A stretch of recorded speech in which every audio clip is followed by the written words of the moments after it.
Chaim Shmulevitz on the Inyan. I feel like in certain ways not sums up, but it gives a glimpse of my father. We see that by Yehuda, that when Yehuda and when Yosef told the brothers to bring back Binyamin, bring back the Binyamin to Mitzrayim. I wanted to, and then I'll let you free. He wanted Binyamin to be Mitzrayim. So both Yehuda and both Reuven come back to Yaakov saying that. So first Reuven says I'll take responsibility for Binyamin. I'll make sure he's taken care of, and if I don't bring him back, he says that my children will die. Yaakov doesn't take that. Doesn't like that. He says no, that's not good enough. So then Yehuda comes. He says if I'll take responsibility for Binyamin, and if I don't bring him back, I won't have no chilek and no portion in this world and no portion in the next world. And Yaakov says, okay, go to take Binyamin. So the question is, the Rav Chaim Shmulevitz asks, what's the difference between Reuven and Yehuda's responses? That he took Yehuda's and he didn't trust Reuven. So he says a very important yisod, and he says that, and I think this, he says that from Yehuda specifically, he saw that he's someone who takes responsibility, and someone who lives up from the response that if I don't bring back Binyamin, there's nothing left to me. I have nothing to Elam Hazeh, Elam Haba, and that's what Yaakov saw that what he said he will do, and that's what a Baal Achrayus is. And from that the Medrash brings down also why was Yehuda Zaycha to be a melech? Was it because of this? He brings down the Gemara brings down really.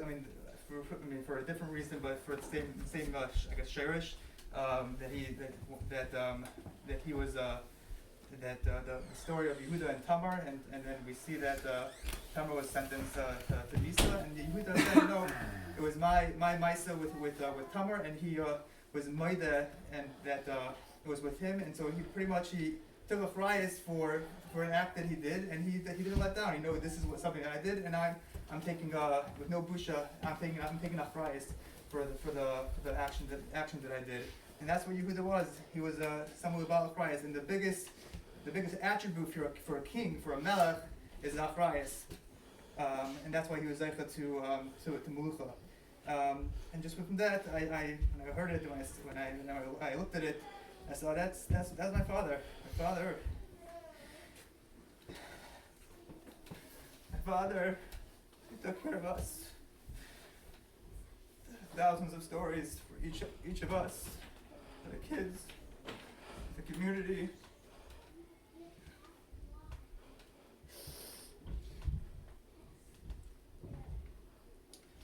He made sure that we were taken care of from a very young age. We had everything we needed. And I spoke by the Levaya for taking us to yeshivas, to look at the yeshivas, knowing afterwards to see what my father's days like, missing work, never seeing on his mind that he's focused on us when Baal Achrayus sees things that needs to be done, and nothing else matters at the time, and you don't see it. I see that in everything. I also just like a small thing. Whenever you need a ride to the airport, you could ask him 5 minutes in advance. He's at work, no problem. 12 o'clock, 1 o'clock, 2 in the morning, whatever, anytime. So yeah, I'll figure it out. No big deal. He'll stay up late at night. He'll come pick us up. That's what he was. I'm saying if you need help, this and that, leaves work. That's for his kids, for the community. I remember speaking to him for the last 6-7 years, just on something that was also just again what Baal Achrayus is. That was meant a lot to him was that Yeah, whatever, he was a part of a show, and he made sure that that all the Rabbanim that he went through, that he was Rabbi Drucker, Rabbi Weil, Rabbi Cohn, Rabbi Spolter, Rabbi Katz, he made sure that they're all, whatever, if he was a president, not president, they're all taken care of in many different facets of, whether, like, Rabbi Katz, I know, like, you could tell he thought he was his son, looking for a house, and he listens for the house, I'll see if it's a good idea, not a good idea. And I'm sure that throughout whatever many other facets, stories, I'm sure that I know that my father was just made sure that they were taken care of, they're respected, they had everything they needed, and those small things here and there. But I know in the shul he meant everything to him. Wanted to make sure it grew, whatever fundraising events and stuff like, or just different events. Wanted to be a part of it, to make sure it was successful. And that's what he was, again, in the charities and stuff like that, that he whatever he put his mind to, he took a rise to it, he said he's going to do it, he followed through. And that's a small but very important thing that Father taught me. And then, for example, I'm not saying stories over during the Shiva, just things I was like saying, I remember as a kid, growing up, my father, Shabbos morning, hey, it's time to go to shul. You ready to wake up? No, I'll be there 5 minutes, 10 minutes.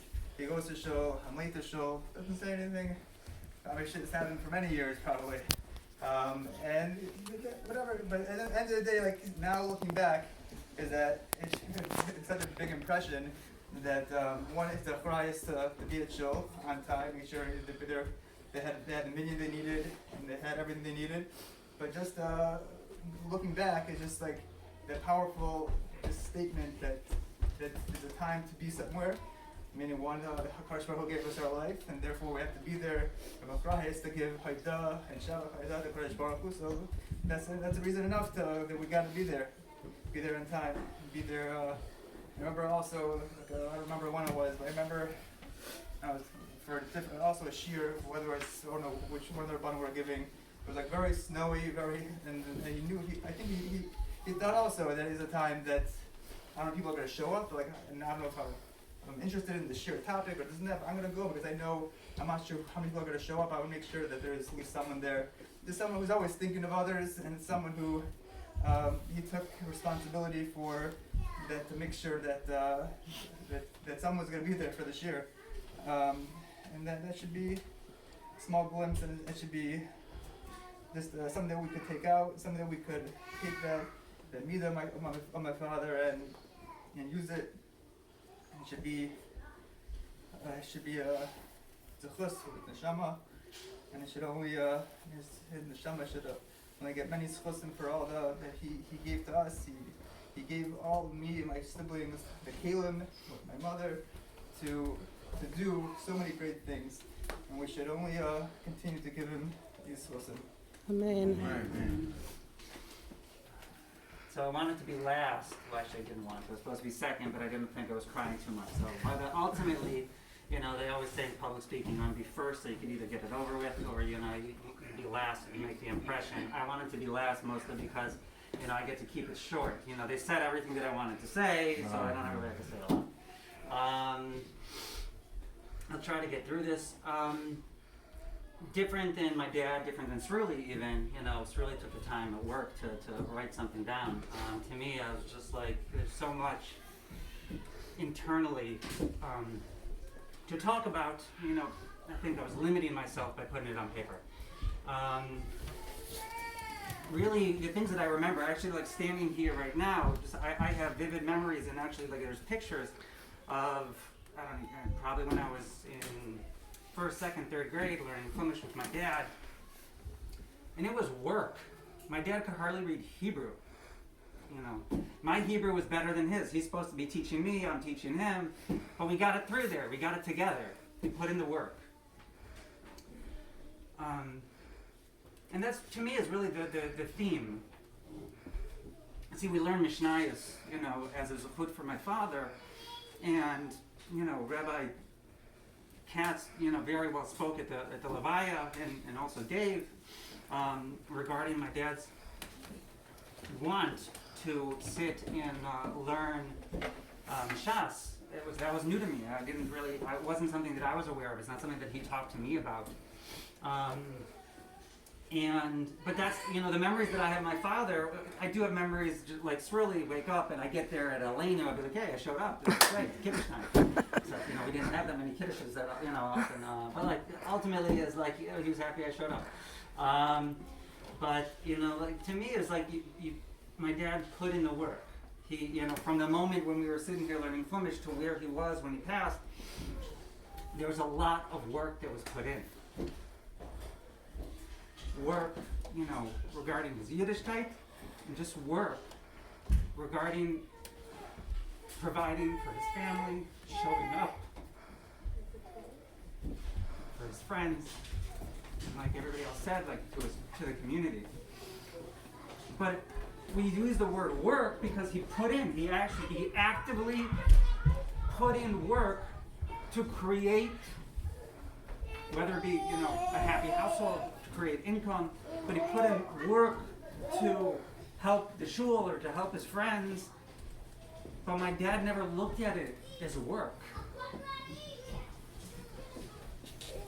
Those are the things that he was most joyous about.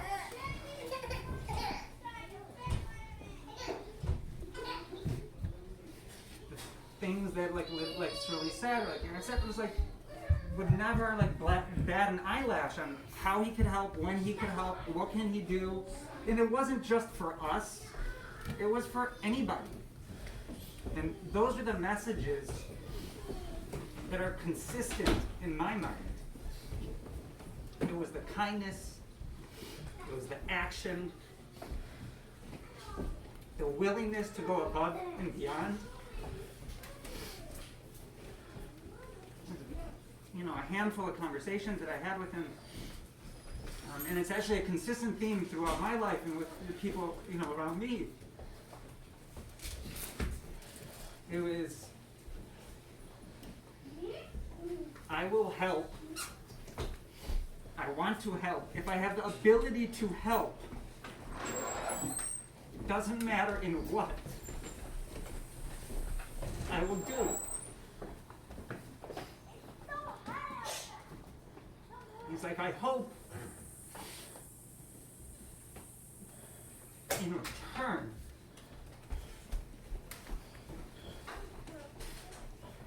I was ever in that same circumstance, somebody would do for me or my family.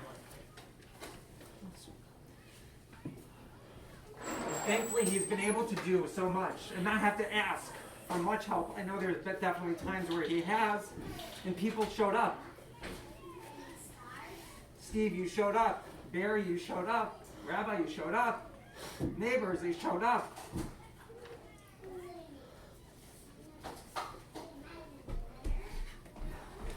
You get what you put out in this world. And I learned that. I live that. I think we all do. We learned it from my dad. Thank you for everybody attending. Thank you for showing up.